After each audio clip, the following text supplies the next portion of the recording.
2차 하락이 진짜 찐 하락이거든요. 왜냐면 그때는 대중심리가 완전 꺾여버려요. 24년 가까이를 내가 한 푼도 안 쓰고 내가 모아야 돼요.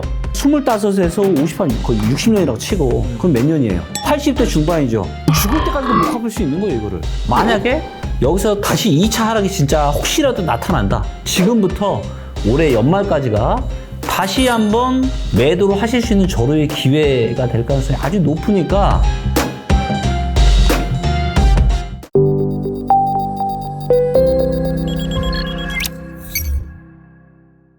네, 안녕하세요. 브릿지입니다. 반등이냐 추가 하락이냐를 놓고 혼란스러운 시장 데이터로 정리해주시는 김기현 대표님 모시고 이야기 나눠보도록 하겠습니다. 안녕하세요, 대표님. 오랜만에 모셨습니다. 네, 안녕하세요. 반갑습니다. 네. 오늘은 좀 거시경제를 한번 짚어보고 넘어갈게요. 네. 미국의 높은 물가 상승률, 그리고 이제 불안정한 금리 상황, 국내 성장률 둔화 등 경제 위기를 우려하는 목소리가 상당히 많습니다. 부동산 시장에 좀 지금 현재 어떤 영향을 주고 있을까요? 이제 기본적으로 물가가 이렇게 올라간다는 얘기는 우리의 호주머니 사정이 어떻게 된다라는 거죠? 이게 계속 돈 나갈 일이 많다는 얘기겠죠. 그렇죠. 집을 살 수 있는 사람이 작아질 수밖에 없죠. 당연히 줄어들겠죠. 자, 그런데 결정적으로 20년 만에 지금 아주 이상한 데이터가 하나 나타났습니다. 어떻게 볼 수 있는데? 소득 데이터인데요. 그동안은 사람들의 소득이 매년 1월 달이나 7월 달에는 항상 사람들 소득이 늘었습니다. 연봉 협상을 또 하고, 또 보너스도 있고, 그러다 보니까 매년 1월 달, 7월 달은 소득이 올랐어요. 매년 올랐습니다. 근데 2022년 1월 달 이후로 한 번도, 지난 20년 동안 한 번도 없던 일이 지금 나타나고 있어요. 무슨 얘기냐면, 사람들 소득이 이제 줄어들고 있습니다. 자, 여기 보시면, 이 주황색이 있죠? 이 주황색이 사람들의 소득입니다. 이거는 통계청 데이터고요. 평균입니다. 전체 평균. 자, 그래서 자, 보시면 이렇게 이제 톡톡 이렇게 튈 때가 있죠. 이렇게 위로 툭툭. 이게 매년 1월 달, 7월 달. 1월 달, 7월 달. 물론 이제 조금씩 낼 때도 계속 이제 출렁출렁 이렇게 올라가죠. 15, 16년에 이렇게 좀 정체가 됐다가 또 오르다가 보시는 것처럼 코로나 때 21년 7월과 22년 1월 달에 폭등을 한 걸 알 수가 있죠. 그렇죠? 네. 이때 뭐 다들 아시겠지만 뭐 엄청 유명한 스타트업들이 막 개발자들 연봉 막 엄청 올려주고. 그렇죠. 평균 연봉이 팡 뛰었을 시기가 있죠. 네. 그게 이제 명확하게 데이터로 보이죠. 자, 그래서 이때도 이제 22년 7월 달이랑 22년 1월 달에는 역시나 다른 때와 마찬가지로 소득이 확 튀었는데 훨씬 더 많이 튀었어요. 자, 근데 문제는 뭐냐면 그럼 22년 7월 달에 올랐어야죠. 7월 달에 올라야 되잖아요. 네. 근데 올랐어요, 안 올랐어요? 내려왔네요. 안 올랐죠. 오히려 일부 하락도 있네요. 네, 안 올랐습니다. 그리고 23년 1월 달에도 어때요? 그러니까. 안 올랐죠. 지난 20년도 한 번도 없던 일이에요. 그러니까 물론 소득이 살짝 정체되는 구간도 있었지만 최소한 매년 1월 달이랑 매년 7월 달은 소득이 이렇게 빵빵 튀었다고요. 올라갔다고요. 근데 지금 22년 1월 달 이후로는 이런 현상이 아예 없습니다. 자, 이 얘기는 무슨 얘기예요? 지금 사람들의 평균 소득이 줄어들고 있다. 이게 근데 소득을 많이 버는 사람도 똑같아요. 소득이 높은 사람이나 낮은 사람은 똑같습니다. 제가 다 봤거든요. 자, 근데 물가 때문에 내가 써야 되는 돈은 늘어나죠. 그렇죠. 그럼 이 사이가 어떻게 될까요? 엄청 좁아진 거네요. 엄청 좁아지죠. 자, 이런 상황이 지금 펼쳐지고 있는데 그럼에도 불구하고 지금 부동산 시장에 단기 반등이 나오고 있죠. 단기적으로 전세나 매매 시장이나 지금 상승으로 돌아선 곳들이 꽤 많아지고 있어요. 그래서 실제로 지금 상승하는 게 맞아요. 근데 중요한 포인트는 그러면 여기서 다시 바닥을 찍고 상승해서 앞으로 2년, 3년, 4년 계속 상승할 거냐. 이게 중요한 거잖아요. 그렇죠. 만약에 여기서 몇 개월 올라가다 떨어져요. 그러면 그게 의미가 있어요, 없어요? 오히려 더 아플 것 같아요. 그러면. 훨씬 아프죠. 자, 지금은 단기적으로 봤을 때는 맞지만 조금 더 길게 봤을 때는 지금은 굉장히 위험한 시점이에요. 그리고 근데 왜 사람들이 이러냐면 자, 이 세상에서 가장 짜릿한 게 뭘까요? 사람들의 이 도파민, 뇌를 가장 강렬하게 자극하는 거. 단기간에 수익 났을 때. 그쵸. 갑자기 막 예상치 못한 아파트가 막 1억, 2억씩 올라. 지금 막 3억, 4억씩 오른 데도 있는데 이런 거 너무 짜릿하고 좋잖아요. 그렇죠. 그렇죠? 자, 그런데 2020년과 21년에는 너무 이제 폭등했던 부동산 가격에 대한 이 기대 심리가 아직 안 꺼졌어요. 여전히 그게 살아있어. 야, 이러다가 또 그때처럼 막 폭등하고 난리 나는 거 아니냐? 저는 너무 안타까운 게 뭐냐면 이런 너무 단기적인 편협한 지금의 이런 흐름만 보고 부동산에 대한 의사결정을 하시면 큰일 나요. 고점의 시기에 영끌에서 사신 분들이 지금 얼마나 고통스러운 순간에 있냐라고요. 그런 걸 생각하면 정말 이런 의사결정 너무 중요한데 지금은 제가 다시 한번 명확하게 정리를 좀 해드릴게요. 여러분들 지금 단기 상승에 지금 여기에 혹해가지고 지금 내 집 마련을 했다가는 어떻게 된다? 작년의 하락은 아무것도 아닙니다. 예, 훨씬 더 큰 하락이 지금 우리를 기다리고 있습니다. 자, 먼저 이제 이 통화량 대비한 이 아파트 버블 인덱스를 보는 게 굉장히 중요해요. 그래서 시중에 통화량이 계속 올라가는 한은 아파트 가격이 계속 올라갑니다. 그래서 우리는 통화량을 보는 게 너무 중요한데 요게 이제 많이 지금 떨어져서 좀 줄었어요. 네. 그런데도 128%예요. 아, 여전히 통화량이 많다는 말이죠. 그렇죠. 여전히 통화량보다 아파트 시가총액이 28%나 높아요. 근데 역사적인 평균이 코로나 시절을 포함해서 109%입니다. 코로나를 포함해서도 109%. 109%. 네. 그러니까 이때까지 무조건 떨어져야 되는 거예요. 근데 여기까지 떨어질 수도 있겠죠. 이게 96%, 97% 되거든요. 자, 만약에 이제 역사적인 평균까지 떨어지면 몇 퍼센트 떨어져요? 15% 떨어져요, 여기서.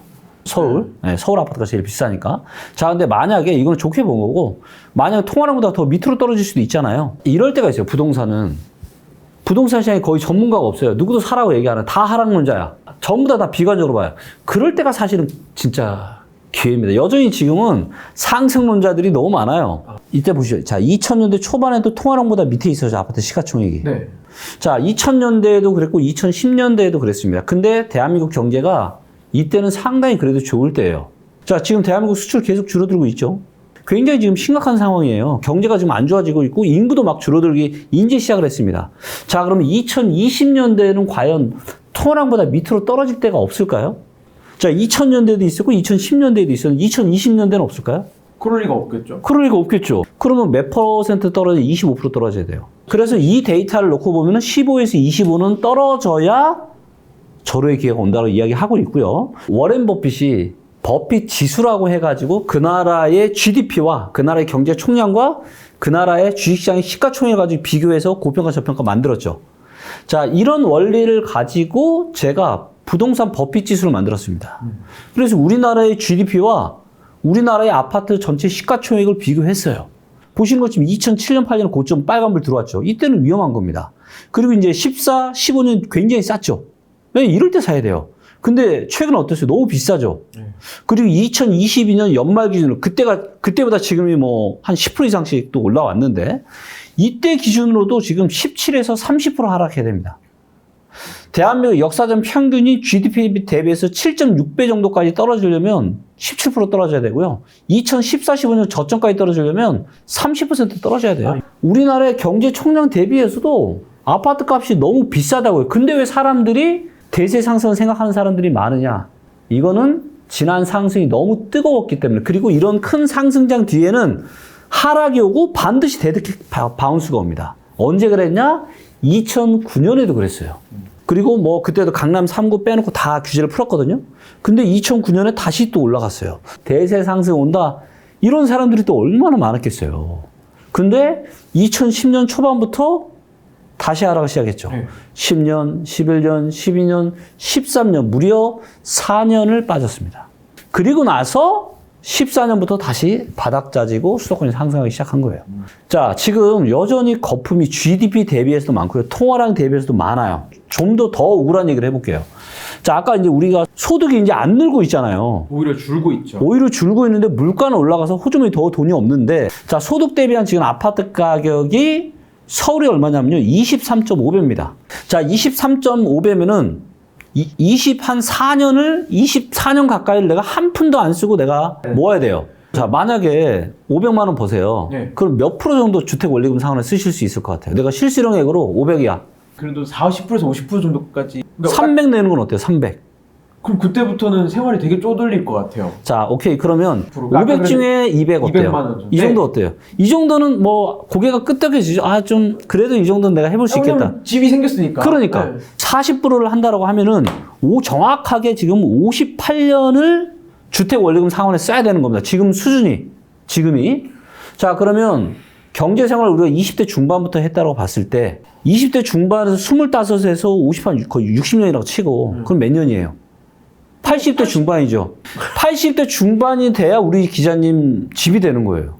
죽을 때까지도 못 갚을 수 있는 거예요, 이거를. 자, 여기서 지금 좀 떨어지니까 이게 싸 보여서 그런데 역사적으로 봤을 때 서울의 지금 소득 대비한 아파트의 평균이 얼마냐? 코로나 시절 포함해서 16.1이에요. 16.16배. 자, 우리가 계산을 해보죠. 그러면 16 나누기 0.4. 그럼 몇 년이에요? 40년입니다. 자, 그러면 내가 20대 중반부터 내가 집 사서 주택 원리금 상환하면은 몇 년이에요? 60대 중반입니다. 자, 그런데 이게 저점이 얼마냐? 12배 정도 됩니다. 저점이. 자, 그러면 계산해보자고요. 자, 12 나누기 0.4. 그럼 30년이에요. 12배에서 16배 정도가 그래도 우리가 일반 사람들이 받아들일 수 있는 내 소득 대비한 집값의 비율이라고요. 자, 근데 지금은 몇 배라고요? 23.5년. 80대 중반 90대까지 여러분들 지금 서울에 집 사면요. 그때까지 갚아야 돼요. 말이 안 된다. 너무 비싸다. 자, 그래서 소득 증가를 감안해도 그럼 몇 프로 떨어져야 되냐? 작게는 25에서 많게는 40% 떨어져야 됩니다. 여기서 약간 궁금한 게 네. 근데 이 집값이라는 게 지금까지 오른 게 어떤 내 소득에 따라서 오른 게 아니잖아요. 어떻게 보면은 지금 말씀드리면 뭔가 거품이 껴있는 건데 네. 빠지는 건가요? 내 소득에 맞춰서 결국은 돌아올 그렇죠. 건가요? 돌아올 수밖에 없죠. 왜? 내가 부동산을 살 때 내가 가지고 있는 목돈과 내 매달 들어오는 돈에서 이자 상환을 감안해서 사죠. 근데 지금 지금 연봉이 어떻게 되고 있어요? 떨어지고 있잖아요, 이제. 네. 월급이 사람 소득이 주는데 물가가 올라가니까 내가 모을 수 있는 돈 자체가 줄어드는 거죠. 줄어들 수밖에 없어요. 2000년대 초반에도 몇 배에서 12배 정도 됐습니다. 네. 그 다음에 2010년대에도 12배일 때가 있었어요. 2014년 이럴 때. 자, 2000년대에도 이런 일이 있었고, 2010년대에도 12배까지 떨어졌을 때가 있었는데, 2020년대, 이제는 사람들의 소득마저 이제 줄어들고 물가가 너무 올라가지고 앞으로 더 오른다 그러죠? 아까 통화량도 얘기하고 다 비슷한 이야기 하고 있잖아요. 12배까지 떨어질 수 있어요. 그러면 믿기시지 않으시겠지만, 서울 아파트가 몇 프로 떨어지냐면요. 40% 떨어져야 됩니다. 다들 그러죠. 뭔 헛소리야. 뭔 기윽 소리야. 이러시겠죠. 40% 떨어진다고 해서 소득 대비한 이 매매 가격 지수는 글로벌하게 굉장히 고평가 저평가를 이야기하는 아주 중요한 데이터입니다. 자, 이걸 가지고 제가 뭘 만들었냐? 다양한 데이터들을 통해서 체크리스트라는 걸 만들었습니다. 그냥 이것만 보면 게임 끝나. 비싼지 좋은지 GDP 대비한 거, 국민 순자산 대비해서 소득 대비해서 주택 구매력 지수 다 이걸 하나에 다 넣어놨어요. 자, 좋은 데이터가 많아요? 나쁜 데이터가 많아요? 나쁜 데이터가 훨씬 많네요. 나쁜 데이터가 훨씬 더 많습니다. 전부 다 역사적인 저점과 평균을 다 수학적으로 계산해서 만든 정확한 수치예요. 아무리 작아도 15에서 정말 많은 40%까지 떨어질 수 있다라고 이야기하고 있는 거죠. 여전히 너무 비싸다라는 거예요. 여러분들 정말 정신 바짝 차리셔야 됩니다. 지금 이런 도파민에 해가지고 다시 또 올라간다. 지금 뭐 잠깐 1억, 2억 또 이게 올라가고 하니까 이거 야 2020년, 21년처럼 되는 거 아니냐. 지금 이런 생각을 하시는 분들이 어느 정도 있을 거라고 보는데요. 진짜 여러분들 큰일 날 수 있습니다. 누가 맞을지는 시간이 지나면 1년도 안 남았습니다. 대체적으로 이런 단기 반등은 맥스 1년이에요. 아무리 늦어도 올해 연말 지나면 내년부터는 진짜 흐름이 나올 거라는 거죠. 저는 최종적으로 만약에 20% 하락을 해도 괜찮다. 서울 기준으로. 자, 20% 이상을 하락을 해도 내가 나는 괜찮아. 라면 모를까? 당분간은 절대로 저는 매수를 좀 금지하셨으면 좋겠고 매매가만 빠진 게 아니라 전세가가 오히려 더 많이 빠졌어요. 네. 자, 그런데 전세 시장은요. 이제 조만간 안정을 찾을 것 같아요. 자, 이게 이제 전세 거래량입니다. 그렇네요. 3월달에 전세 되게 많네요. 엄청나게 터졌죠. 매매 거래량은 어때요? 역사적으로 여전히 낮고. 너무 작아. 늘었지만 여전히 아무도 안 산다니까요. 아무도 안 사요. 지금 살 사람이 별로 없어. 근데 전세는 거래가 터졌죠. 네. 즉 무슨 얘기예요? 전세는 이제 쌀 만큼 싸다 이거죠. 전세가 매물은 줄어들고 거래량은 늘어오고 있습니다. 자, 전세 가격이 어떻게 될까요? 잘 올라가요. 그렇죠. 지역마다 다르지만 입주 물량이 좀 여전히 많거나 이런 지역들은 조금 여전히 불안한 상황이 지속될 수 있지만 입주 물량이 그렇게 많지 않은 지역들에서는 전세 가격이 이제 바닥치고 올라갈 수 있겠다. 그래서 혹시라도 지금 고민하시는 분들은 빨리 전세 사세요. 네, 지금 전세 가격이 제가 봤을 때 나쁘지 않습니다. 지금은 전세가 여기서 더 크게 이렇게 하락할 일은 그렇게 많지 않아 보이고요. 그래서 경기 침체만 없다라면 저는 이 전세 시장은 무릎 정도 왔다. 무릎 정도. 무릎 정도. 지금 전세 사시는 거는 크게 뭐 손해볼 일이 별로 없는 거죠. 강남 3구에 각종 기사들이 있습니다. 네. 강남 3구에 반등이 있다. 뭐 호가만 올랐는 게 아니라 그에 따라 거래도 일어나고 있다. 뭐 이런 이야기들이 있습니다. 네. 좀 어떻게 보시나요? 이것도 뭐 데이터로 한번 들어가서 한번 보시죠. 호가를 보는 게 호가를 맞죠? 한번 네. 보도록 하겠고요. 일단 지금 반포쪽으로 왔는데 보니까 최근 1개월 동안에만도 어때요? 오르는 데들이 굉장히 많죠. 호가를 많이 올렸네요. 네, 많이 올렸고요. 이걸 한 최근 3개월로 좀 보시면 신반포 10차 같은 경우는 뭐 17%, 르엘 신반포도 15%, 레미안도 10%. 이제 한번 대치동 쪽으로 한번 가보겠습니다. 대치동 쪽도 보시면 뭐 3개월 만에 뭐 16%, 15%씩 오른 데도 있고요. 뭐 7%, 8% 너무 많고요. 자, 그다음 잠실 쪽으로 가면은 잠실도 비슷하죠. 트리지움이 이제 제일 많이 올랐고. 그리고 이제 전세 시장이 또 안정화되고 있다라는 게 전세 쪽으로 눌러보면 전세도 호가가 어때요? 많이 올랐네요. 많이 올랐어요. 리센츠는 지금 3개월 동안 전세 호가만 거의 지금 20% 올랐습니다. 그러니까 실제로 이제 그러면 이제 전세 거래도 당연히 올라가겠죠. 그러니까 아까 말씀해 주셨던 것처럼 전세 매물은 확실히 소진이 됐고 네. 예, 이제는 반등할 시기가 오고 있다. 네. 볼 수 있겠네요. 네네. 그래서 이거를 보면은 확실하게 지금 시장은 돌아서고 있다. 네, 이게 데이터로 보여지고 있어요. 근데 그렇게 되면 아까 말씀드린 전반적으로 어떤 하락하는 분위기랑 다른 분위기인 거잖아요. 다른 분위기죠. 근데 하락이라고 해도 그냥 주구장창 하락만 하는 경우는 거의 없습니다. 큰 상승 뒤에는 하락이 왔다가 단기 반등이 나와요. 단기 반등이 나왔다가 다시 하락을 하는데 2차 하락이 진짜 찐 하락이거든요. 왜냐면 그때는 대중 심리가 완전 꺾여버려요. 지금은 사람들이 여전히 이런 기대 심리가 있단 말이에요. 지금 대세 폭등이 왔던 지가 얼마 안 됐기 때문에 거기에 대한 이제 반작용으로 지금 단기 상승이 나타나고 있는데 데이터가 이야기하는 바는 뭐 올해 연말 지나고 나서는 진짜 찐 흐름이 나타나고 그거는 하락일 가능성이 아주 높습니다. 그리고 이제 어떤 이야기가 나오냐? 아, 이제 부동산은 사면 안 된다. 또 그때 내년부터 많이 나올 기사가 뭐냐. 아, 인구 감소 때문에 야, 이제 대한민국 부동산 끝났다. 이런 이야기들이 이제 아마 계속 나오게 될 거예요. 그러면서 부동산 시장은 이제 상승론자보다는 하락론자가 훨씬 더 많아져. 그런 또 환경이 만들어지게 되겠죠. 그리고 이 반등이 한 6개월 정도는 더 지속될 수 있고요. 아, 6개월이면 꽤 길게 가네요. 그렇죠. 왜냐면 최대한 1년 정도까지는 반등장이 나올 수 있으니까. 노원구는 네. 낙폭이 아니라 그냥 아예 상승으로 전환했다 이런 기사도 볼 수 있어서 네. 노도강은 사실 영끌족들이 약간 성지였잖아요. 네네.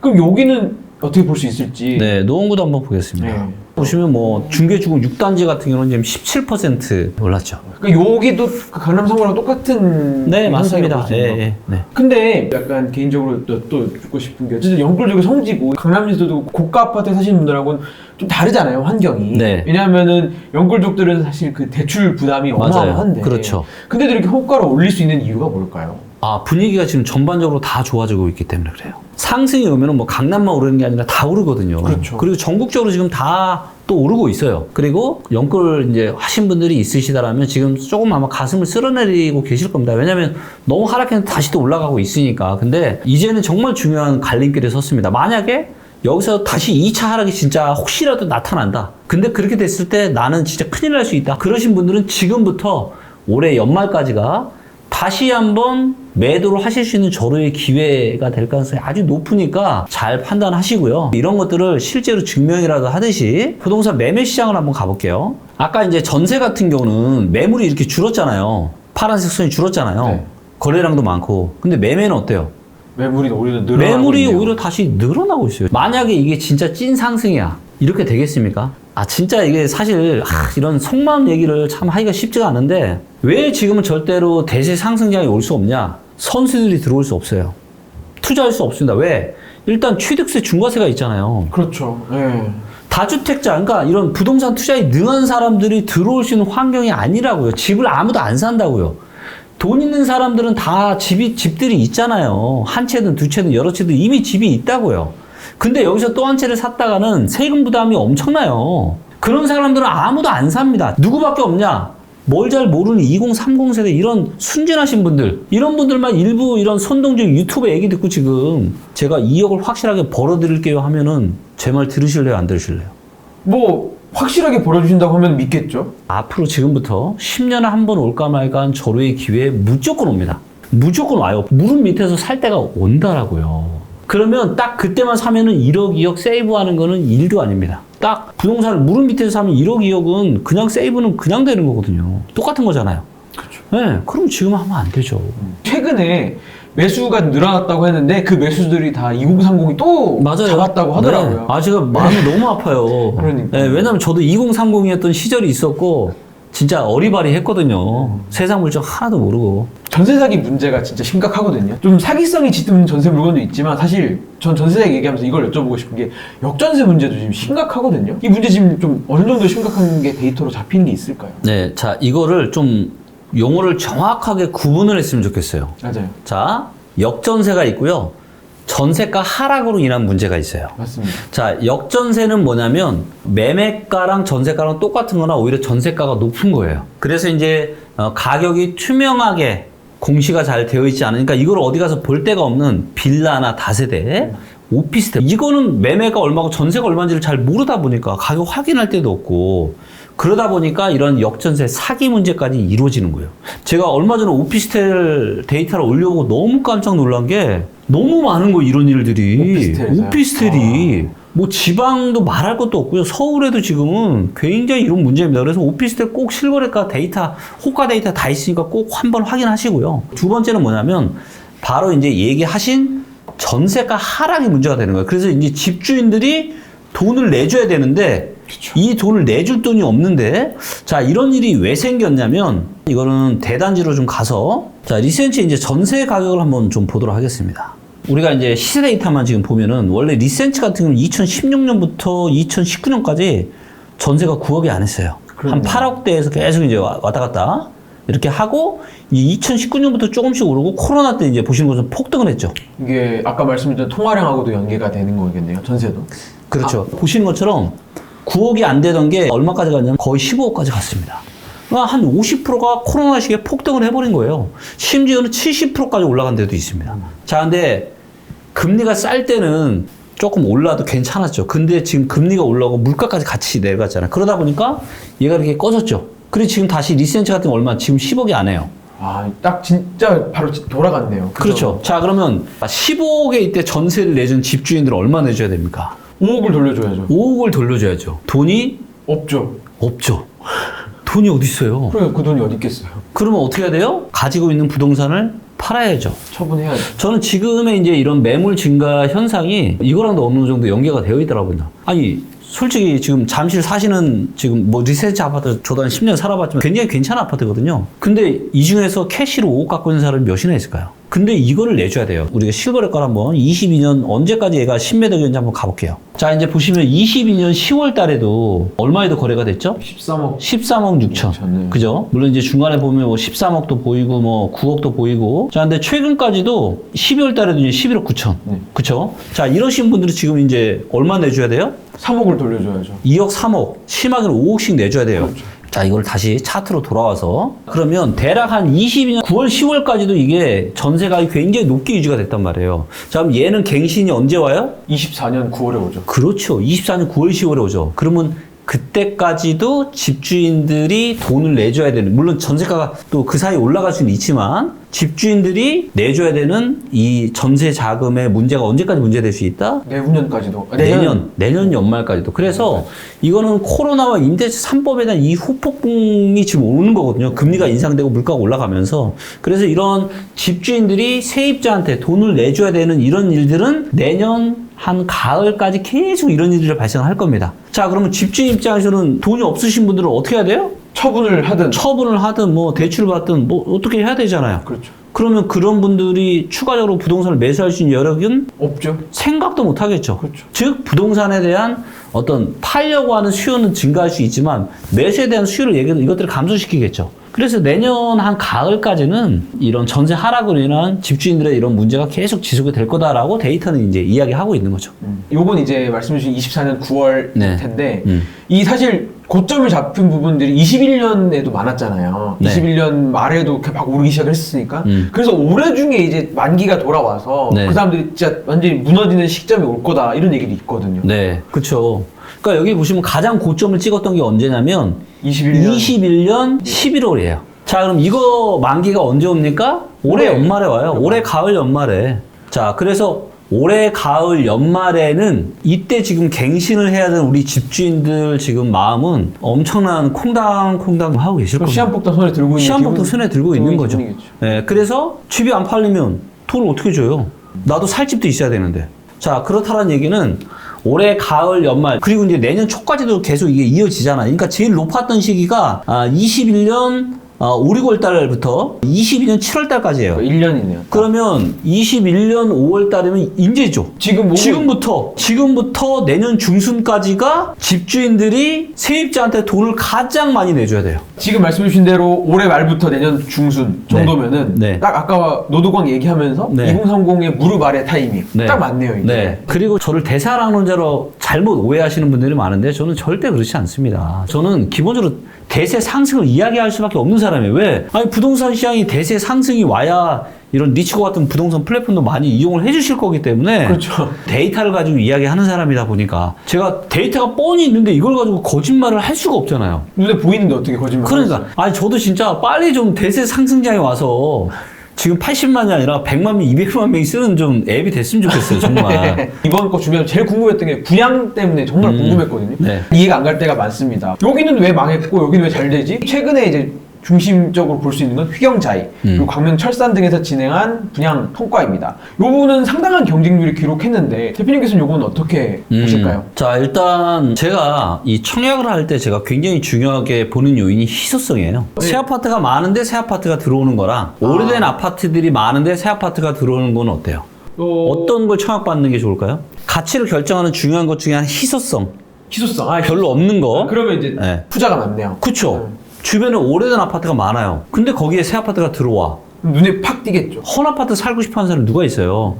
전부 다 새 아파트 살고 싶어 하잖아요. 그리고 최근에 지어진 새 아파트들은 굉장히 인텔리전스 해져가지고 한 3, 4년, 4, 5년 전에 지어졌던 아파트랑 수준이 달라요. 그렇죠. 이게 기술이 어마어마하게 발전을 하거든요. 그 사이에. 예. 그래서 굉장히 지금 아파트가 편리, 그렇기 때문에 새 아파트에 대한 저는 수요가 충분히 있고, 자, 예를 들면 이게 이제 아파트 나이 데이터라고 하는 건데요. 예를 들면 이제 얼마 전에 이제 영등포 자이도 대박이 났죠. 예. 근데 저는 이거는 좀 대박이 날 가능성이 굉장히 높았다라고 저는 데이터로 보는데, 자, 이 보시면 요 이제 원의 크기 있죠. 네.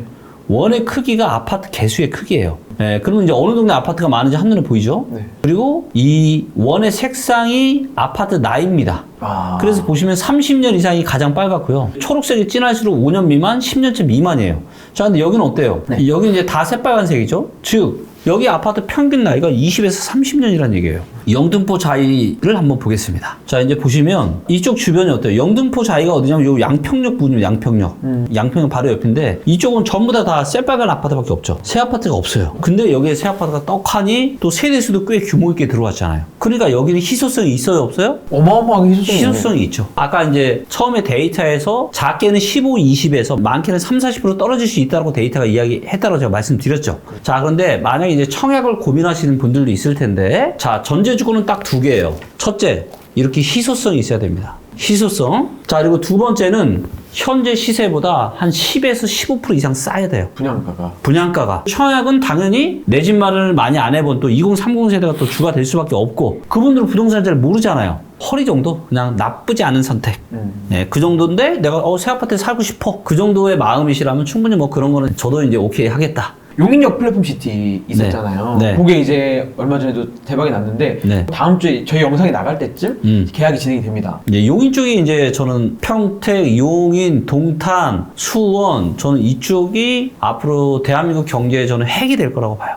자, 이거를 지적도로 한번 보도록 하겠습니다. 이쪽이 이제 용인 반도체 클러스터를 만들어질 예정이고요. 그 다음이 이쪽이 이제 또 평택입니다. 평택 고덕 신도시요. 그래서 지도를 보시면 이쪽이 반도체 클러스터 지금 만든 데라는 거고, 이쪽이 평택이고, 이쪽이 동탄입니다. 예, 요 좀 위에가 이제 광교 이쪽이고, 여기 이제 반도체 클러스터가 이제 만들어지는데, 기반 시설이 다 이쪽에 있잖아요. 엄청난 규모잖아요. 저는 이쪽 지역들이, 저도 개인적으로 굉장히 많이 관심을 갖고 있는 지역들입니다. 향후 역시 투자 기회가 된다면, 저도 이제 투자를 좀 고려하고 있는 그런 지역들 중에 하나고요. 단기적으로는, 그러니까 이게 뭐 한다라고 해서 당장 되는 게 아니잖아요. 용인 반도체 클러스터도 지금 빨라야 26년 연말에 착공한다고 하거든요. 27년이나 28년은 되어야 이쪽에 일자리가 이제 막 생기는 거예요. 지금 이제 분양을 하면은 아마 25년이나 26년도 입주할 가능성이 높겠죠? 제가 보기엔 나쁜 투자는 아니다. 분양가만 적정하더라면 나쁜 건 아니라고 봐요. 왜냐면 좀만 기다리면 이제 금방 일자리 생기고 이렇게 진행이 될 거기 때문에 호재와 더불어서 이런 부분들이 있고, 충분히 또 지금은 자금적으로 또 여유 있으신 분들, 그런 분들이 이제 또 장기, 중장기 투자를 하기 때문에 저는 그래도 괜찮지는 않을까. 그러니까 나쁘진 않을 것 같아요, 저는. 이 지역의 가능성에 대해서 좀 높게 평가하고 계시네요. 그럼요. 반도체 산업은 우리나라에서 이제 수출에 대한 비중이 가장 높은 업이고, 당연히 이제 엄청난 육성을 할 수밖에 없고, 근데 또 다 비슷한 지역이잖아요. 평택, 용인, 동탄, 수원 이쪽이 다 뭉쳐있는 건 반도체로. 그럼 이쪽 지역들이 일자리가 앞으로도 굉장히 많아질 수밖에 없고 좋아질 거다. 투자 가치가 있는 지역들은 좀 주의 깊게 봐야 할 네. 것 같습니다. 저희가 사실 예전부터 대표님께서 저희 브릿지에 나오셔서 충북 네. 얘기 많이 해주셨거든요. 네. 청주 쪽 분양 시장이 난리가 났었어요. 네. 지금 또 계속 분위기가 되게 좋거든요. 그때도 옛날부터 그 얘기 하셨어요. 청주 좋다. 충북, 충주, 뭐 오송, 세종까지 다 괜찮다. 충북, 충남 뭐 이런 쪽 괜찮다고 했죠. 네. 네. 충북의 실거래가 캔들 차트를 한번 보도록 하겠습니다. 자, 이게 지금 지난 캔들 차트 어때요? 분위기가 최근 좀 많이 올랐죠? 그렇네요. 네. 일단은 분위기가 좀 다르네요. 네네. 그 다음에 이제 입주 물량을 보게 되면은 입주 물량이 어때요? 뭐 25년에는 그래도 조금 있지만 내년에 작고 26년에는 지금 상당히 작습니다. 그러면 이제 일단은 입주 물량에 대한 리스크가 없는 지역인 거죠. 말씀해 주신 그렇죠. 희소성이 떨어지는. 예. 여기는 입주 물량에 대한 리스크가 없고 미분양이 조금 쌓이긴 했죠. 미분양이 조금 쌓여 있긴 하지만 저 정도는 사실 네. 뭐 지금 현재 분위기에서 많은 건 아니라고 볼 수 있을 것 같습니다. 맞아요. 그리고 이제 무엇보다 이제 여기 랭킹에 들어가시면 일자리가 보면 최근 1년만 놓고 보면 충북에 이제 보시면 그래도 이렇게 늘고 그러네요. 있어요. 예. 그리고 이제 지금 부동산 시장 여기도 호가를 데이터를 보면은 많이 아마 지금 올라오고 있을 겁니다. 자, 지금 매매가 물론 이제 좀 떨어지는 데도 여전들이 있지만 더샵 청주 그리니티 여기 같은 이제 1100세대짜리 여기 같은 경우는 어때요? 오, 18%나 올랐는데 최근 3개월 동안에? 그죠? 그래서 여기를 입주년차가 좀 작은 애들 위주로 한번 한 10년차 이하짜리로 한번 보도록 하겠습니다. 500세대 이상짜리. 두산 위부 지벨시티 여기 지금 한 5% 정도 올랐고요.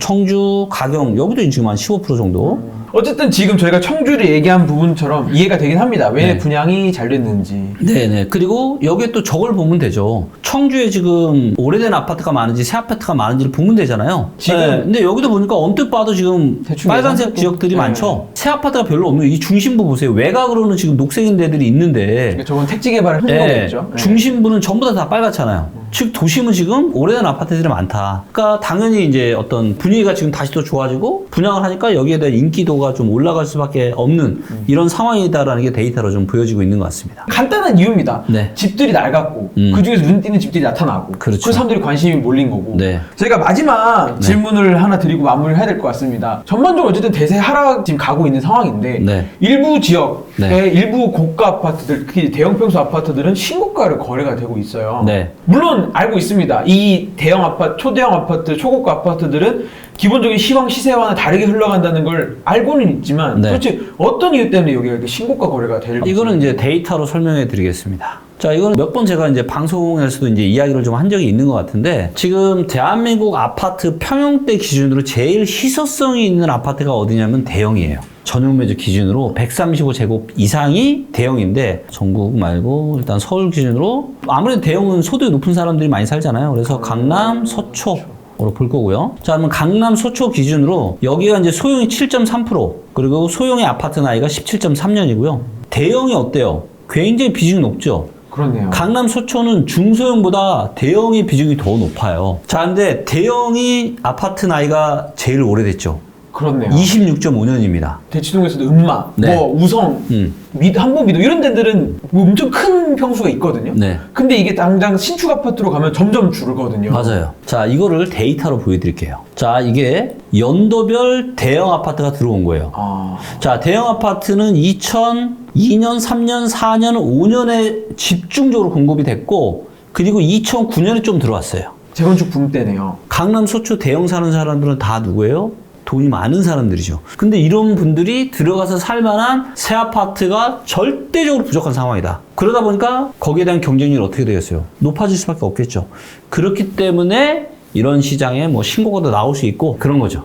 그러니까 이거를 보고 네. 이게 막 어떻게 보면은 그렇게 할 필요 없는 거네요. 마음이 뭐 동하거나 전혀 그럴 필요가 없는 거죠. 네. 네. 그러니까 그 사세거든요. 네, 다른 완전 세상이니까. 다른 세상이에요, 다른 세상. 네, 전혀 뭐 그런 거에 흔들릴 필요도 없고. 알겠습니다. 그리고 이제 다음부터는 이제 훨씬 더 쉽게 말씀을 드릴 수가 있을 것 같아요. 저희가 지금 대대적인 업데이트를 앞두고 있거든요. 네. AI 가격으로 공시가격, 뭐 용도, 지역, 도로 상황 이런 것들을 다 고려해서 AI로 적정 추정가를 다 만들었어요. 그 다음에 경매도 이제 들어가고요. 경매도 들어가고. 네. 그 다음에 요거 하면 이제 체크리스트. 네. 이제는 부동산에 대한 이런 의사결정은 굉장히 이제 정말 쉽고 빠르고 편하게 할 수 있는 세상이 이제 왔으니까 많이들 이용하시면 좋을 것 같아요. 네, 알겠습니다. 네, 오늘 영상 여기까지입니다. 도움이 되셨다면 구독과 좋아요, 알림 설정까지 부탁드립니다. 감사합니다.